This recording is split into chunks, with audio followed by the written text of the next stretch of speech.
I'm good. It's nice to see you this time. I was talking to you on the phone. Can you believe it's almost, I guess it was a year ago we talked on the phone. Yeah. For you to release your album, and you were a big star on my show. I loved it. Oh, thank you.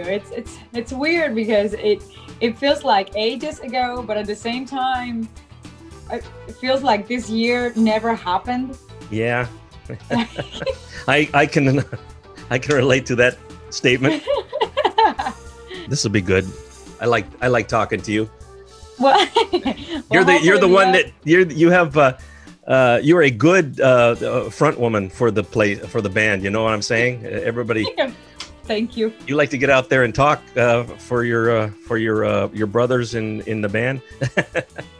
Well, the fact that they don't speak English that well, it puts me in this position. I'm glad I'm glad. Yeah, you speak English very, very well. So I'm glad. Thank you. Yeah, I try. So I have to watch my grammar because you might correct me. You know, now you probably know it better than I do. So, all right, I'm just sort of. I know all these grammar stupid details that doesn't necessarily are useful all the time. Let me do the show intro, and I'll introduce you, and we'll start. Okay. Mm-hmm. All right. I have a drink here too. I gotta calm myself down because talking to a big star, Lisette. Oh. All right. Okay. Give me about 5 seconds of silence so I can get some room noise here, and then that'll help. Okay. Here we go. 2 and a 1 and a 2 and a 1, 2, 3. How you doing, everybody? My name is Dean Olson. I am a songwriter, radio host, and producer from Orange County, California. And I'm just an average guy, but when I get behind this microphone, I call myself the StrongWriter on the radio, helping songwriters and artists keep musically fit. And the way I love to do that is through faith and encouragement and hope, and by taking in the stories and experiences told to me by my wonderful guests, and by learning from the best in the business and passing it along to you. And it's another beautiful day for another great show, and I want to welcome you to it. I'm Dean Olson. You are listening and watching the show because it is a video podcast and audio. And once again, I am really humbled to feature a wonderful young woman who is representing right now, because they're not in the room, a band of 4 brothers and 1 sister. Lisette is the one sister, not biologically related, but they all live together in one house. And that must be interesting in itself. That's a word. Yeah, and having created and playing some of the best rock music I have heard in a long time, and I have so much respect for these 5 people. SWEET LIZZY Project is the name of the band, and the woman you're seeing on the screen with a big smile, and I always see her smiling, it is LISSET DIAZ, and it's wonderful to talk to you again, this time video to video. And it's a great honor. How are you doing today, Lisette? I'm doing good. Thank you. And thank you for the wonderful introduction. It was as much as it is. I was just sort of winging it there. But the people that aren't with you are Miguel Comas, who is your guitar player. And I was hoping to talk to him. He's out right now, but he is quite... he's the one that goes back with you probably the longest of all these people that you met along the way to form this band, right? He started with you?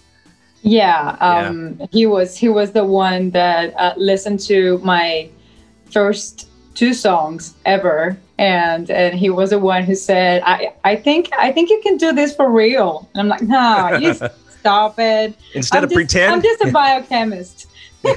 Oh, that's right. You were a biochemist in Havana, right?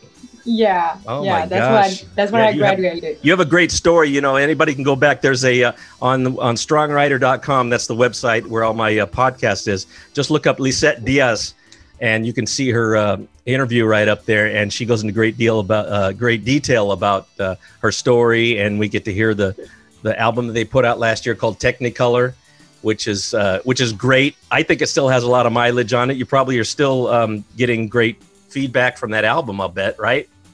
Yeah, we do. It was just, you know, we worked on this record for 3 years. We changed you know, tiny little details like the country, because we came here to write and record that album.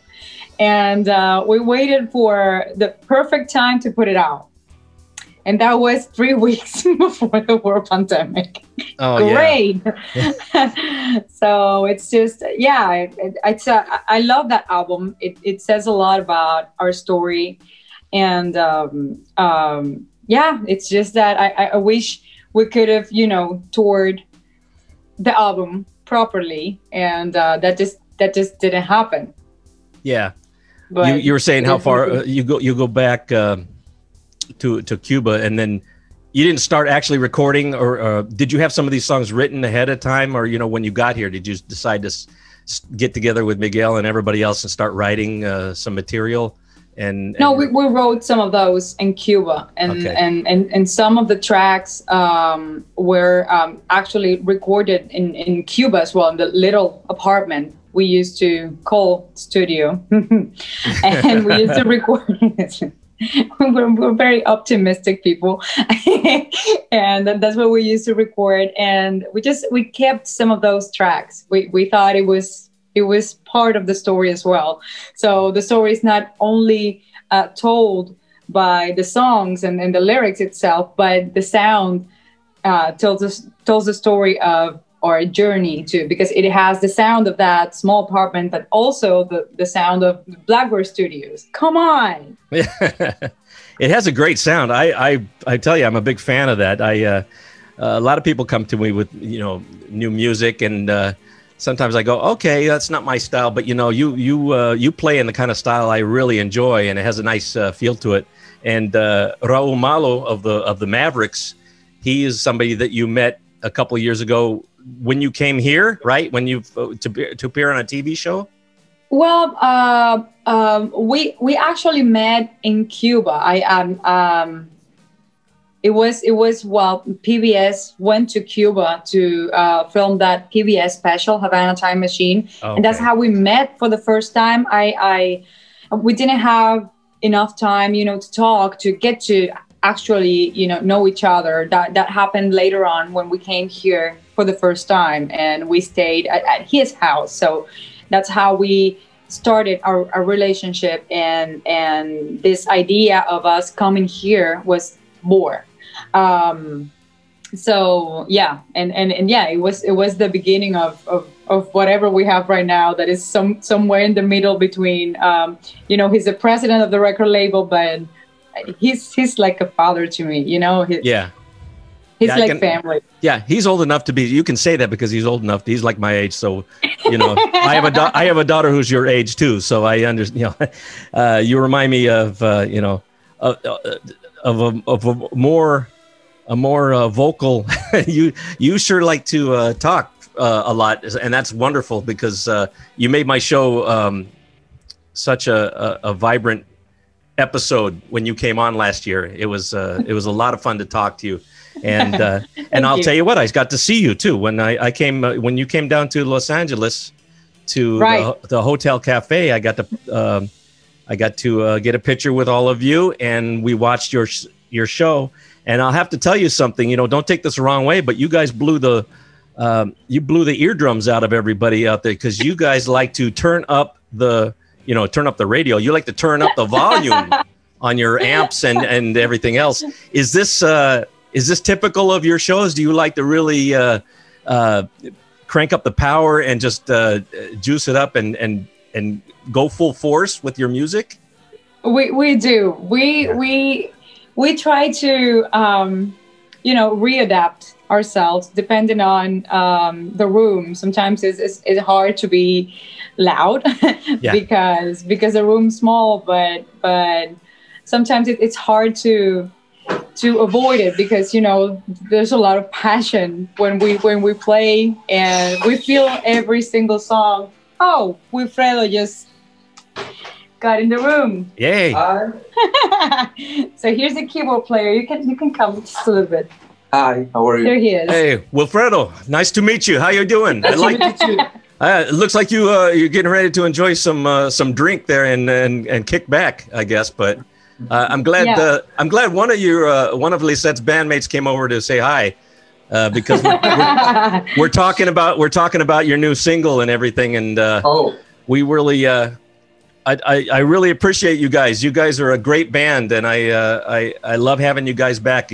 Lisette, and you guys are welcome anytime to promote stuff with me, for sure. Thank you. Thank you so much. Thank you so much. Should I kick him out of the room now? He needs to go, I guess. Yeah, he looks like he's leaving. Thank you, Wilfredo. Thank you. Well, probably this is gonna happen. Yeah, well, that's good.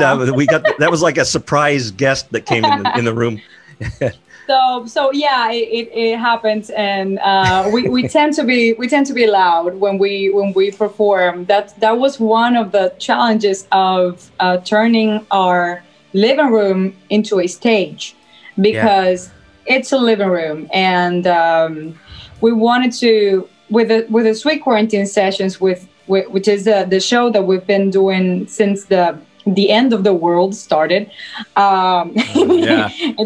It's a way we found to be able to perform, and not only perform for ourselves, like for our own sanity, because it was pretty frustrating, the fact that the whole tour, the Technicolor tour, was either canceled or rescheduled.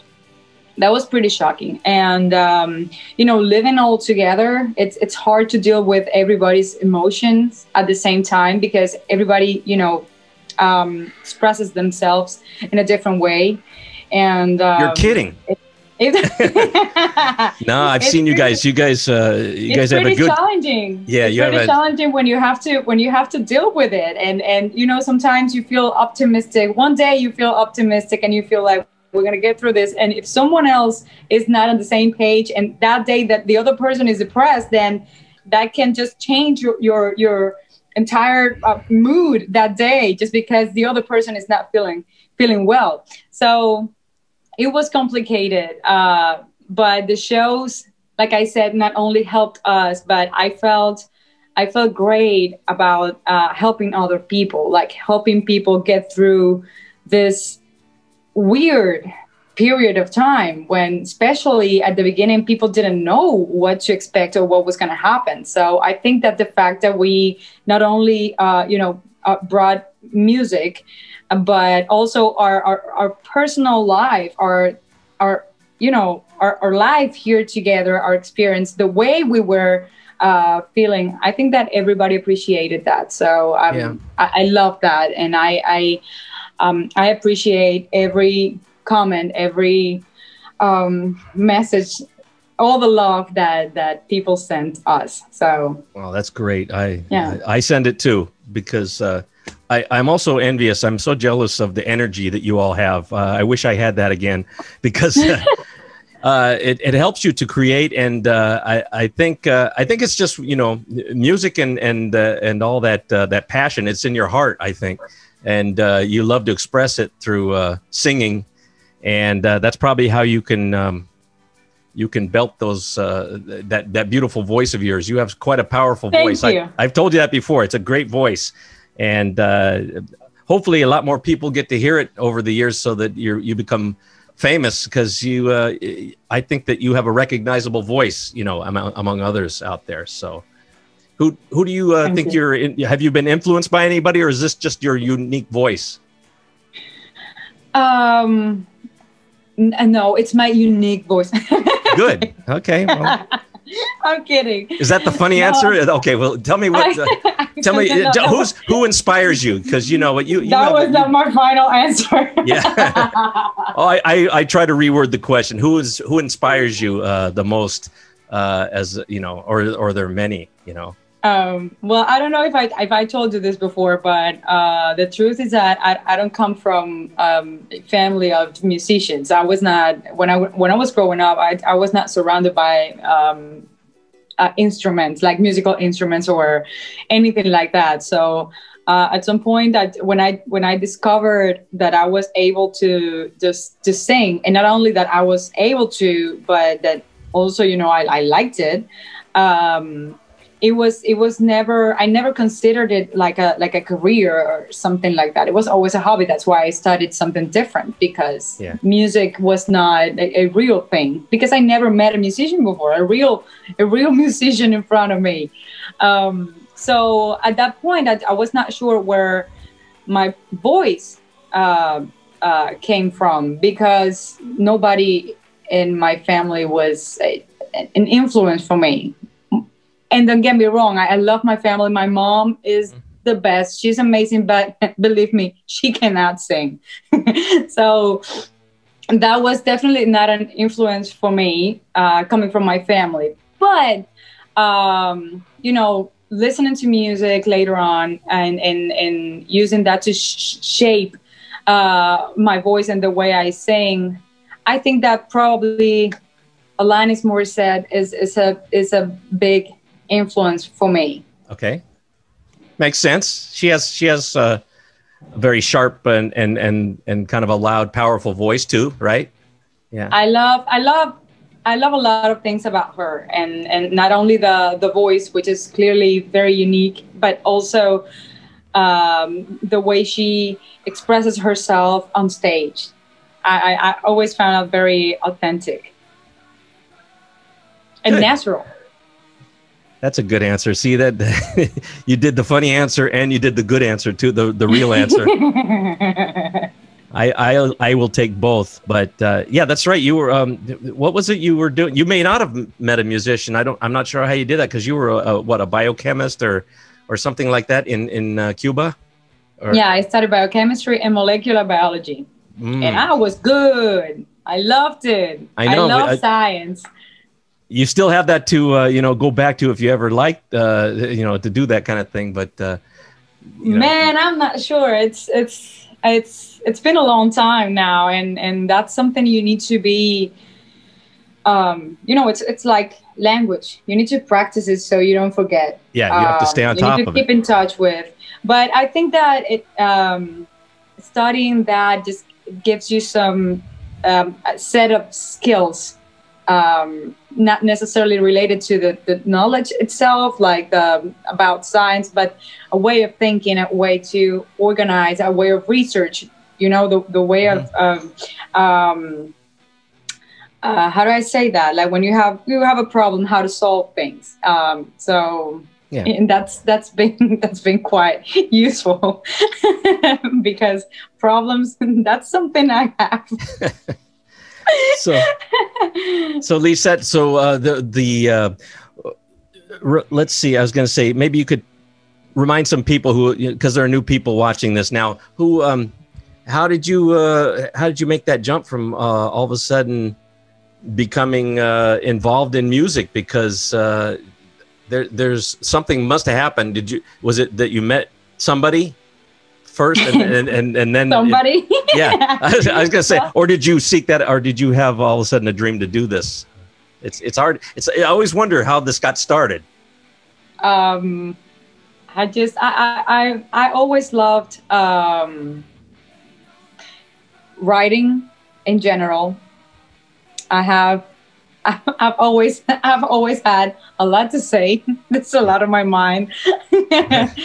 Sometimes that's good. Sometimes it's kind of stressful. So I like writing, and I like music. I always loved music. So I don't know. At some point, I just wrote these two songs, and I wanted to record them, just to have them, because I thought, man, this is a cool thing that I could show to my grandchildren someday.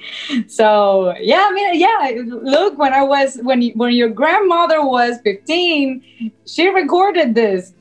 Take a listen. I don't know. I thought it would be cool, and that's how I met Miguel. And then Miguel was a full-time musician.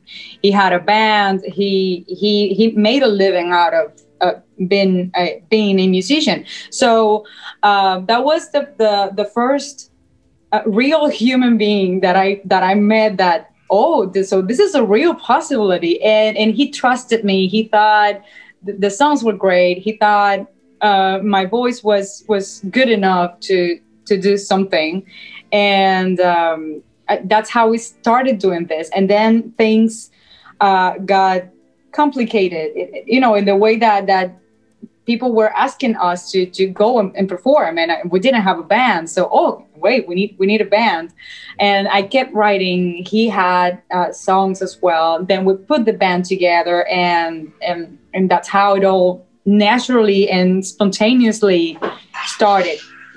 Oh, that's good. Yeah. Yeah, it was good. I was always curious because, you know, who knows, you know, unless you lost.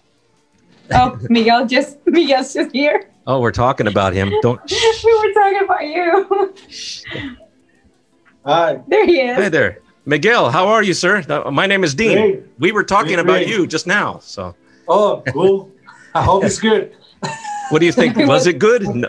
Okay. Yes, it was. We were talking about, I was complimenting about, well, first of all, she was explaining, you know, the two of you met and sort of started this whole Sweet Lizzy project sort of came afterwards. But you guys did this stuff in Cuba first, huh? You already had a band, and she sort of came along and wrote some songs and sang them. And is that how, is that sort of the way she was telling the story? But it's, I understand in you know, Havana or in Cuba in general, it's not easy to get your own music heard, though. I think you got to go through. Don't you have to go through the government over there to make sure that everything's good? Yeah.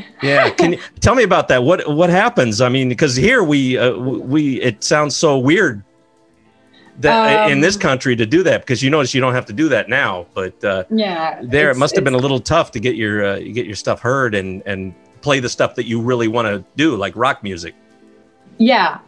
Well, it's kind of complicated to explain, and even for me, that, you know, I come from there, it's hard to go back and find the reasons to explain people why this happens in Cuba. I don't know. This is just the way it is, and as stupid as it sounds, yes, you have to go through the government institutions for them to approve your band or your music, and only when that happens is that you're going to be able to go out and play. Otherwise, it's just not legal. You're not allowed to do that. Yeah, but even you got audition for that. You have to go through an audition, and really that is not as easy as it sounds, because it's really hard to get to the point where they are actually interested in audition you. And this is going to be even harder if you don't come from a music school like I didn't, or if your music is not the kind of music they like. For example, rock and roll in English, they don't even know what you're saying. So you could be saying, you could be spreading any weird message, and they don't like that. Yeah, I can understand that. But they also I think you told me before, Lisette, that you can't. They didn't like.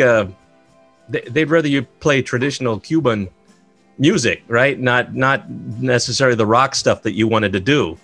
Oh yeah, I got that a lot. Why can't you sing in Spanish, like salsa or boleros or something? Because I don't do that. I respect all the different music genres. That's not what I do. That's not what I want to do right now. Maybe 2 years after today I will, but right now that's not what I do. So yeah. Hey Miguel, I don't want to. Let me ask you a couple more, because it looks like you need to like walk out of the room, and I want to just ask you real quick. I'm good. Don't worry. Yeah, but you know what? You were fascinating to me. First of all, you played great guitar on that Technicolor. I played that a lot, and you have some great solos on there. And I've seen you on those SQS the Sweet Quarantine sessions, and they've been really a lot of fun to watch.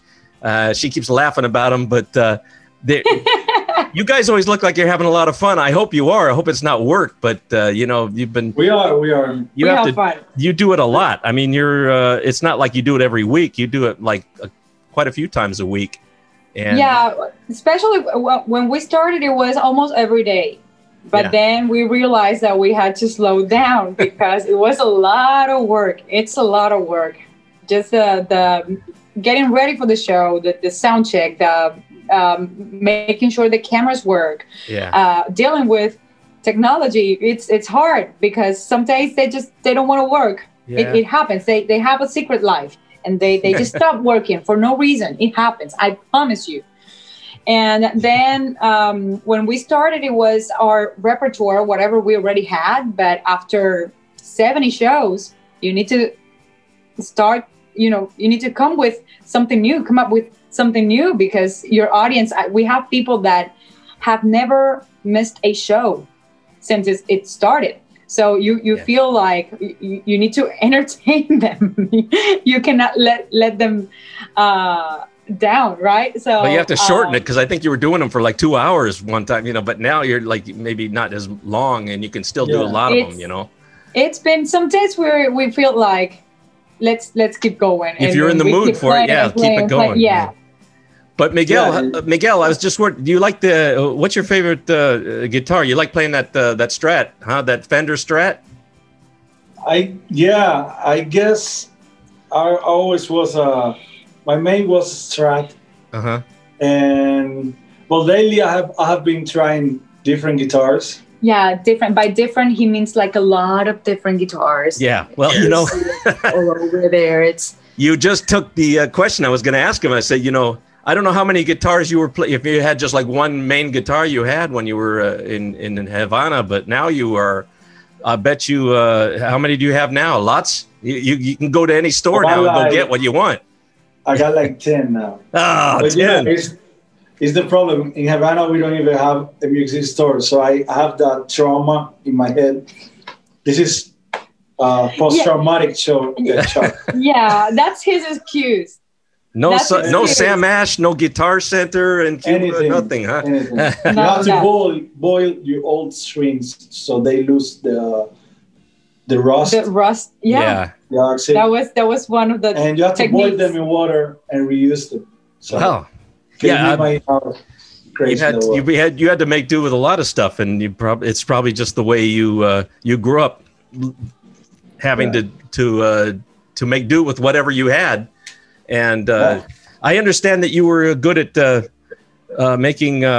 Did you make your own pedals? I think Lisette told me that last time that you well, myself and Wilfred, the keyboard from the player, he's the electronic one. I know what I want sonically, but I don't know how to do it. So he basically designed with me, and we made a couple.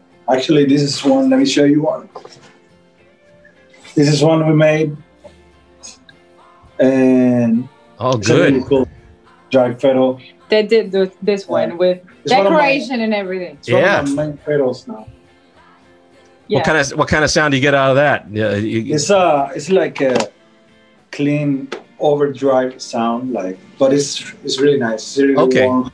Oh, that's good for the Strat. Then you can play some nice clean and. It's totally great for the Strat. Yeah, you got any Telecasters in the house too, or?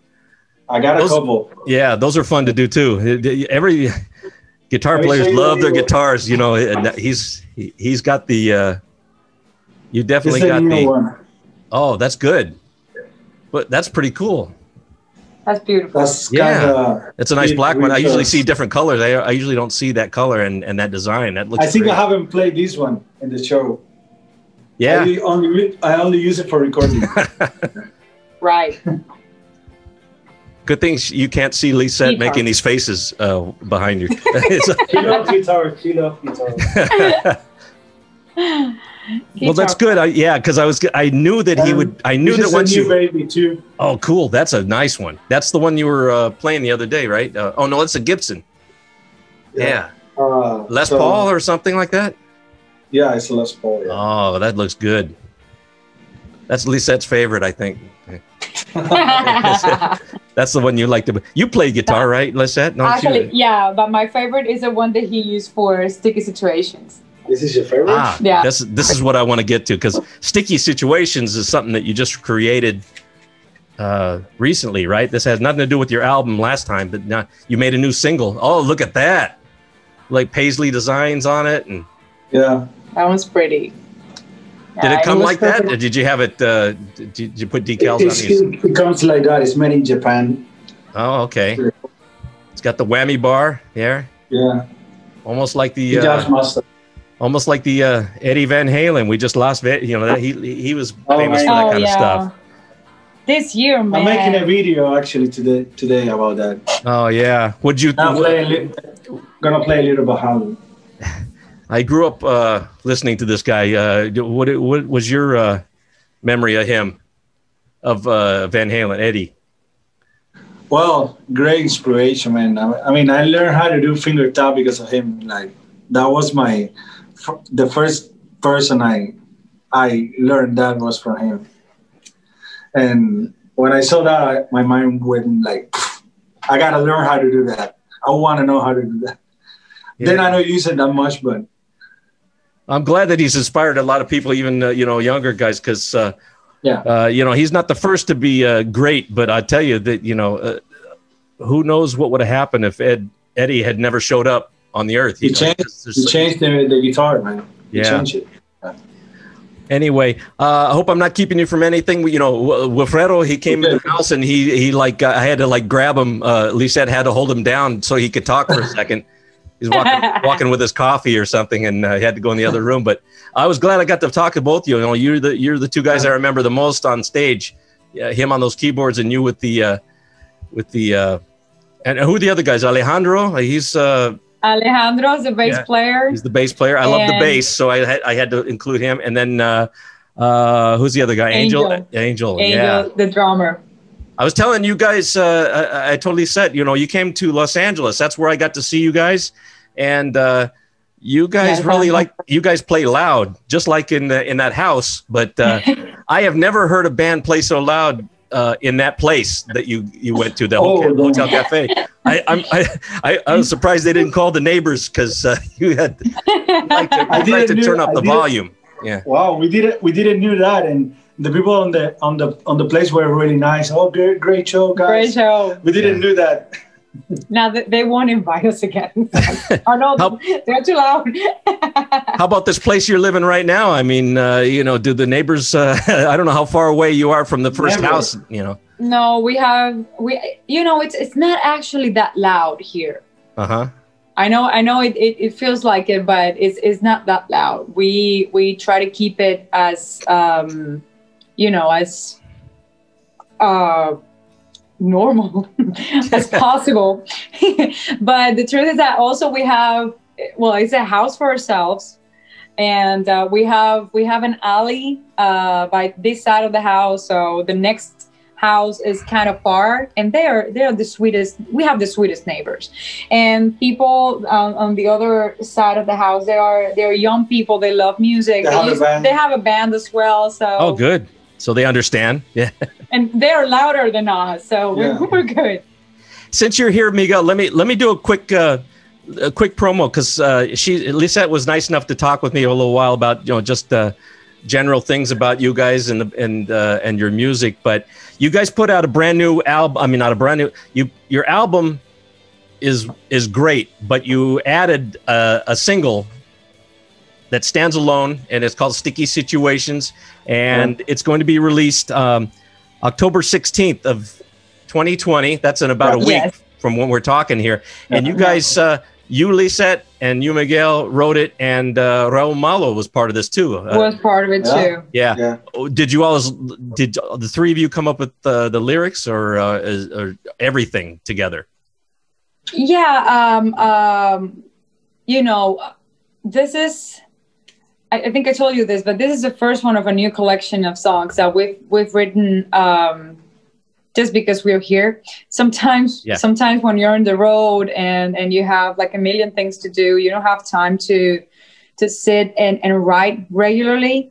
One good thing, if we can call that a good thing about this year, is that we had the time, and I had plenty of time to sit anywhere at any time and write something. So that's how most of these songs started. then of course that's just the beginning. And the other thing that I've loved about this period is that we've had the time to fully enjoy the creative process, because it was not interrupted by anything. And it was the other thing is that we didn't have to go out to record. We did it all in our house, which is great because first of all, it's a lot cheaper. Right now, it's a lot safer. And I feel like we have a lot more time and less pressure to work on the things at the detail we want. And it is as easy as, hey, Miguel, I wrote this. I think I came up with this melody and we could start working on it. And he's like, oh, yeah, let's do it. And then, oh, let's put some drums. Hey, Angel, come down. And then he's going to come down. He's going to start working on it. Yeah. That was the way we did this. Yeah, it's funny. You go to every room and you say, you're next. You're next. Now you're next. Hey, here's a track. Start learning the things. You're next. That way. And I love that. I have to tell you, I love that. And then we have Raul, a couple of houses away from our house. And you know, sometimes if we got stuck with the lyrics, would you please help me with this part? And that's it's been that way. And he's always there for us, especially now because he cannot go out. So he's there, period. And that's how we came up with Sticky Situations, which is I love this song because it's about the contrast between the kind of life that I've been that anybody could, you know, dream about, the peaceful life, enjoying nature, enjoying love, enjoying, the fact that money is not so important in a world where money is not an essential thing. And then the contrast between that and reality. the reality, and right. the series of uncomfortable and sticky situations that I have to deal with, which is basically, I don't know, I live with 4 guys in the middle of the pandemic when I was supposed to be out there touring and promoting my record. It's that kind of that's the reality. That is the reality. This time I have a big house by the sea. It's nice. I feel the sand under my feet. And for the weekend I walk around and taking this time with my love. And when it's all dark and sweet, I sing the melodies and nobody knows. But instead I live a series of a sticky situation, and I keep dreaming about the perfect life. You say I need to find some kind of motivation, that I can stand your condescending smile. Yeah, I keep dreaming about the perfect life. Yeah, I keep dreaming as time goes by. This time I'm like a feather in the wind. I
but at the same time, it's not a depressing song. It's an upbeat, and the reason behind that is that you know, the message is that no matter what, you need to keep going on. You need to make it work in whatever way you can, and at the end of the day, it's an optimistic song. You are. You guys always seem optimistic.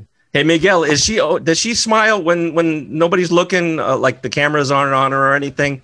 All the time. She still smiles and everything, and she's happy? Too much. Gosh. What's that like? That must be great to do that all the time, because I smile and I laugh, but also I am not that sweet. I could be very tough. Well, you know, too much sweet can hurt your tongue. You know how that is. Yeah. So this is good. I'm glad that we got a chance to. I'm glad I got a chance to see you too, Miguel, because when I saw her, I go, "Only you, Lisette? That's it? That's all I get today?" But that's all I get. This is so disappointing. No, I wasn't disappointed. No, not at all, because I had such a great time talking to her last year, and we could only do it on the phone. But her personality comes through. Even though I couldn't see her smile, you could tell she was doing that over the line. Yeah. And you guys, when you do those Sweet Quarantine sessions, who's that other woman in the room? Is that Mrs. Malo doing the board? Yeah. I thought she looked familiar. So she's also creative, huh? She has a big thing to do with your sound as well, right? Yeah, she's our manager. She works on every detail with us. She has to do with every detail, everything we do. She's behind that, because we do everything together. So she's pretty much on top of everything. She's always asking questions and making sure we are doing what we have to do. And don't get me wrong, we're pretty manageable. We are very disciplined and we are always working. But it feels good to have her, because she always comes with fresh ideas, and she's really good at decorating things. She's responsible for the way this room looks, and the way we looked in, and the way we look too. Yeah, the videos, and when we look good. When we look bad, she's mad. She's mad at us because we didn't. So it could have been. You guys could have had a whole different look. It'd be more ghetto looking or something. But you do have a great. You have a great sound and a great look. I like I think it works out well that that you and Raul met. It's kind of weird how things work out, because I think the way Lisette described it is that, you, Miguel, kind of encouraged her and brought her along. And then when you guys met Raul and the Mavericks, and you guys teamed up, it became even more powerful. And these things don't always work out, but it worked out in your case. And this is really a good thing that happened to you all, despite that now you had to slow down in March, but that's another story. But we feel grateful anyways. We're very, very grateful for everything that has happened to us for the last 3 years, and even before that. I feel that everything that happens to us happens for a reason, and even if it doesn't feel like it's a good thing, we learn from it and we'll make it better the next time. And even this period, this dark period of time this year, we've done a lot. I'm very happy with the new material we are almost ready to put out. Also, we're about to, by the end of the year, we're going to have this Christmas EP that we had never done this before, and we're going to have these 4 songs ready, and we're very excited about it. And I am too. That sounds really good. It's first time ever. Time ever, and it's 4 songs. 2 of them are covers, but the other 2 are originals, and it's a Christmas spirit from the perspective of a Cuban person. And a Cuban person usually doesn't celebrate Christmas, because we don't do that in Cuba. Not not the way we do it here. So I don't know. It's all about our first Christmas here, how we felt, how much we missed home, and I mix that feeling with another feeling, which is that I really believe, I strongly believe that this Christmas everything is going to be all right, because it doesn't matter what happened during the year. If we learned from it, and if we are stronger, then everything's going to be all right. If we're surrounded by the right people, and I feel I am. So yeah, I'm very excited about this new material, and it happened. It is happening because we had the time to do it. Also, we have videos. We have new videos to put out. Sticky Situations is coming out with a video. I'm very happy about it. It took us a long time, but the magazine American Songwriter is going to premiere the video October 13th, like 3 days before the actual release, and I'm very happy about that. So yeah, like I said, everything happens for a reason. We just have to take the time to understand what's happening and how we can make it better.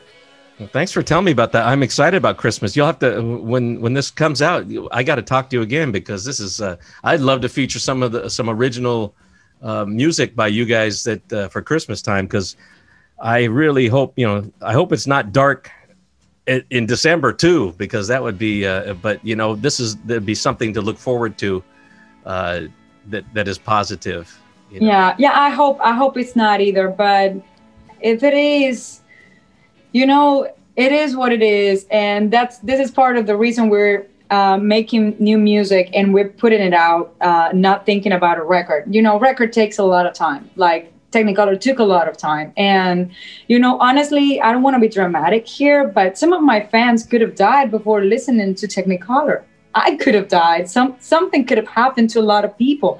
We cannot let that happen, especially now, because people need music. I strongly believe that. And if this is what I love the most, music, and I can give them my music, I'm actually giving them love. And that's what everybody needs. Everybody needs love. So if I can do it, if I can make the world a little bit better through my music, which is what I do, then I'm gonna do it. And I'm gonna put music out as much as I can and as much as I want. So yeah, it's going to be Sticky Situations now, then it's going to be the Christmas EP, and then January we're going to have another one ready, and so on, until we feel like we have another record. And if we don't, so what? Plans? We cannot make plans. Long-term plans are not a good idea right now. Anything could happen. Let's live the moment, and let's enjoy every second as much as we can. And I'm going to stop talking now. That's it. I couldn't step on that sentence for anything, because Lisette was on a soapbox there. She was really doing it. I'm so no. I told you in the beginning, I have such great respect for you and you guys, because coming from a place like it's a much different government in Cuba, or just a whole situation. Beautiful place, I think, just from pictures. But then again, those are the pictures I only get to see. Sure. But you know what? When this pandemic started, it must have been weird to see people freaking out because they had no toilet paper and they had no paper towels and stuff like that. And the first thing I thought is because I have other friends from other countries going through the same thing. This is just normal. You probably saw that in a store all the time. You go like, so I guess we'll have to, you probably have to stockpile that stuff so that you don't have to worry about it. It was pretty interesting. It was pretty interesting to watch the panic reaction. And I was like, so what? There's another ways to clean yourself up. Yeah. You don't need to worry about I never understood why it had to be that. I can understand the, maybe medicines and then sanitizers and all that stuff, but the toilet paper, come on. Is there something we didn't know about? But that's just, coming from a place like that, when you see the freedoms that you have here, you probably go like, why are you guys being so melodramatic now? Because No, that's one thing. We didn't freak out. Yeah. We were not happy about you know, having to stay home and canceling our tour, but overall we were fine and we've been healthy all this time. None of us has had COVID, which is great. Glad. So I think we've done a pretty good job considering all things considered. But every month it just happens. It just goes on and on. And you say, you know, it's a dark time. I hope it all gets, you know, one day it will stop. But I think hopefully we'll all learn something from this, because I'm so sorry that you had to come to this country and then see everybody act like, I don't know, not on their best behavior, you know, politicians, just people, you know, your friends and neighbors, hopefully the people around you, the real people that you'd come in contact with, you know, it's a different story. They're probably, you know, it's probably good feelings and good friendship and all that. But yeah, and the truth is that we come from a place where the behavior is not sometimes that good either. So, you know, every place has good things and bad things. And the truth is that our experience here has been great. And I'm very grateful for all the beautiful people that I've met. We haven't gotten anything but love from very nice people. So I'm not saying that everybody is like that, but I am grateful for my personal experience. So yeah, we're fine. Yeah. I just wanted to sort of put a fine point on that. Count your blessings, and I think that's what you do all the time, because you've seen worse times than that. So and this is October. I mean, we got Halloween to look forward to, and I don't think it's going to be as spooky as what happens in real life now. So you know, you can be scared all you want, but I think just the unknown is scary. But I'm glad that you all, you know, even though we don't get to see when the cameras are turned off, and then you're living your regular lives after you stop, you put away your instruments. From what I see, you guys have a nice attitude about your lives and your music and just everything, and thankful for what you have. And I think all of us could take a lesson from that. So for that, I thank you all. No, thank you for talking to us and for being so sweet. Thank you. You're very welcome, because I am sweet, and you are sweet. You are Sweet Lizzy. Who gave you that name again? One of you, or all four of you men? Did you decide that she was sweet and call her that, or what? No. Okay, so I think that was just like the word. It was just it just happened, but it's a good. Yeah, she claims she's not as sweet as she seems, but I think she is. But I'll pretend. I'll just be delusional and choose to believe that she's sweet, because I think so. You guys are great. Raul Malo is somebody. Pass the word on to him and his wife that I think they're great too. If he's ever got the time, I'd like to talk to him too, because I'd like to learn about his life and career, and you know, and his perspective on you all, the Sweet Lizzy people. Absolutely. And it'd be wonderful. So he loves talking about us. Does he? That's good to know. Well, he probably sees, you know, he probably is blessed to, he knows what he has with you guys. He's made some good friends over the last few years. When did you guys meet? 4 years ago or something? So around 4 years. Almost 4 years now. Yeah. Well, I'll tell you what, Lisette said that you guys got to get going, and I really hope that the weather is good. I mean, I'm sorry that storm is causing problems for, you know, just when you get some good things going here, then the weather, Mother Nature has to get involved and tell you to stop it again. So it's a lot of fun to talk to you, Miguel. Thanks for hanging in there and talking with me. I really say hi to the rest of the guys in the band, and one day I hope to see you guys live again when we're all safe and healthy and everything, and we're free. Can't wait.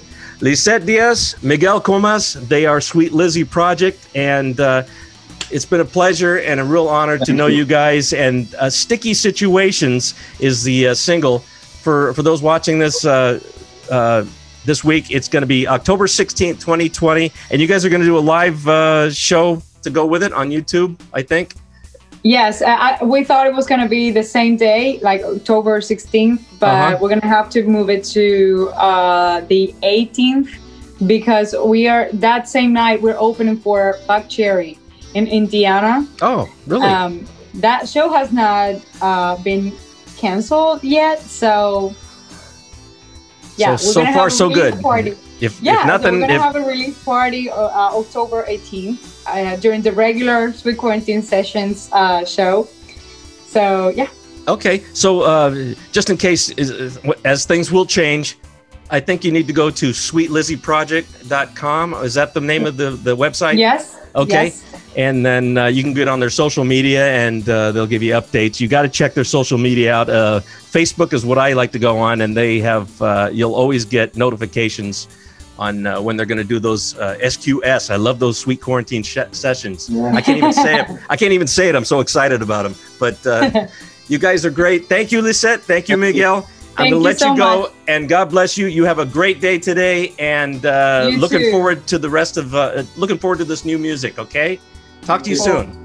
Bye. Take care. Bye-bye.